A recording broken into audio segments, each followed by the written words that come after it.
হাই traders, আজি সকলোৰে হয়তো লাষ্ট টাইমত মাৰ্কেট ভালেই গ'ল, কিন্তু আজি আমি মাৰ্কেটত কি দেখিবলৈ পালোঁ সেইটো আমি অকণমান আলোচনা কৰোঁ আহকচোন।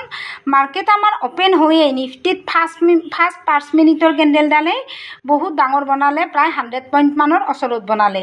তাৰপিছত মাৰ্কেটে প্ৰায় 12 বজালৈ বায়াৰ্ছকো এণ্ট্ৰি দিয়া নাই, চেলাৰকো এণ্ট্ৰি দিয়া নাই। এই 100 পইণ্টৰ কেণ্ডেলডালৰ ভিতৰতে আপ ডাউন কৰি থাকিলে।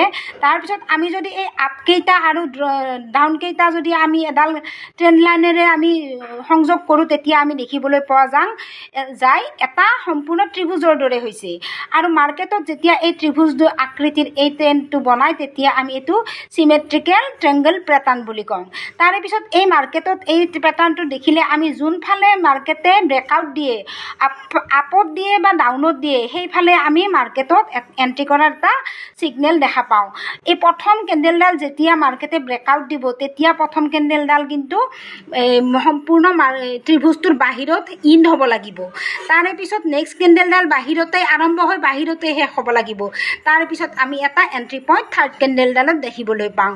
কিন্তু তাৰে পিছত আকৌ মাৰ্কেটে একবাৰ ৰিটেষ্ট কৰাৰ বাবে এই ট্ৰেংগল পেটাৰ্ণটো একবাৰ টাচ কৰিবলৈ অহা প্ৰায়েই আমি দেখা পাওঁ। তাৰে পিছত যোনফালে ব্ৰেকআউট দিয়ে, তাতে আমি এটা সম্পূৰ্ণ ট্ৰেণ্ড লাইন দেখিবলৈ পোৱা যায়। আৰু মাৰ্কেটে এইটো আজি সম্পূৰ্ণৰূপে ফ'ল' কৰিলে।